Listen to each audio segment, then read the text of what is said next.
Dameron Carmen was arrested in April for theft and credit card fraud. After his bail was set at $300, it was paid by someone he never met, Jennifer Schnidman Medberry. The judge has made this assessment that this individual is not a risk to public safety and can return to their community while their case works through the system. Records show that Carmen has 11 prior convictions, 5 for felonies, including assault with a deadly weapon. His New Orleans arrest came right after he served 2 years in a Texas prison for the assault. But what's more interesting is what happened after Medberry bailed him out. Our undercover officers came into contact with dozens of the most dangerous drug dealers in the city of New Orleans.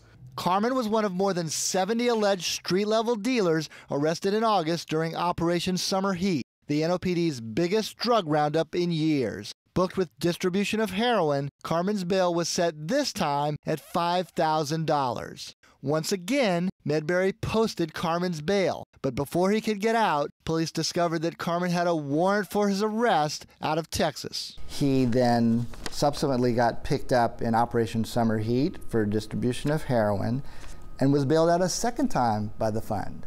But I'm going to pause because I want to be respectful of Chris's time, too. Medberry deferred to another Freedom Fund organizer, Chris Labe. So we posed the same question to him in a different way.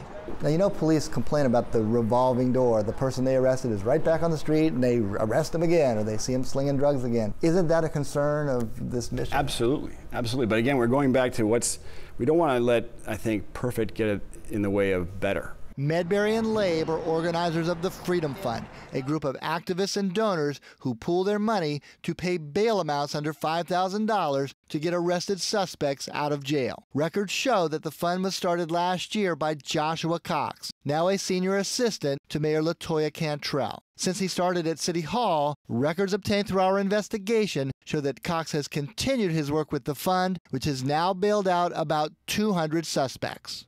In one case, Cox paid $5,000 to free a rape suspect. We should be very worried in this city with what you're finding here. This should be very worried.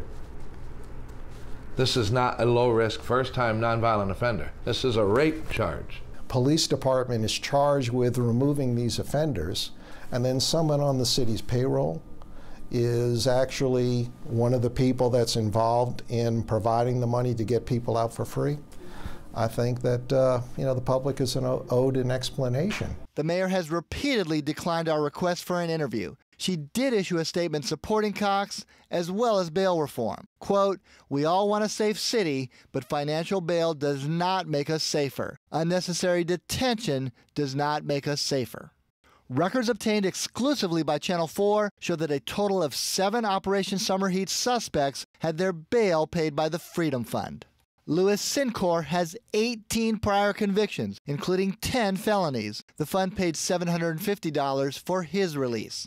Dwayne Morris has 7 prior convictions and a history of missed court appearances, but the fund paid his bail after it was reduced by a magistrate commissioner from $5,000 to $150. And Carlson Young's bail was paid personally by Joshua Cox after it was reduced from $2,500 to $150. Again, a very disturbing set of circumstances.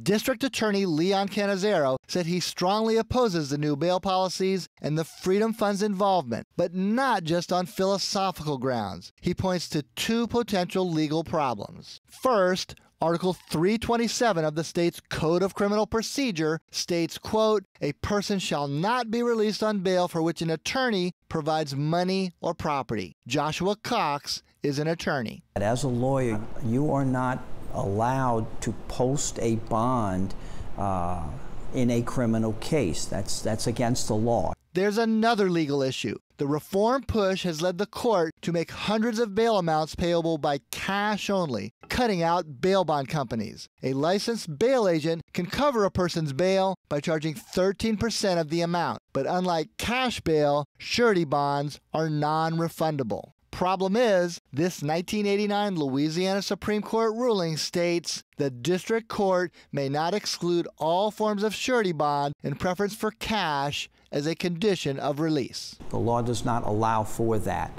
The law allows that if the individual wanted to put up cash, that's at his option. This is now going on a wholesale basis, dozens and dozens of cases. You're telling me that what's being done is illegal?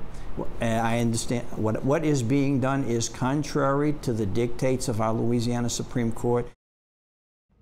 Now, once again, we reached out to the mayor's office for comment, including questions about the legality of Josh Cox posting bail, and we have not received an answer. But I have heard from quite a few other officials, so look for quite a bit more on this issue in the future. Well, you've uncovered a lot of information so far in bailout.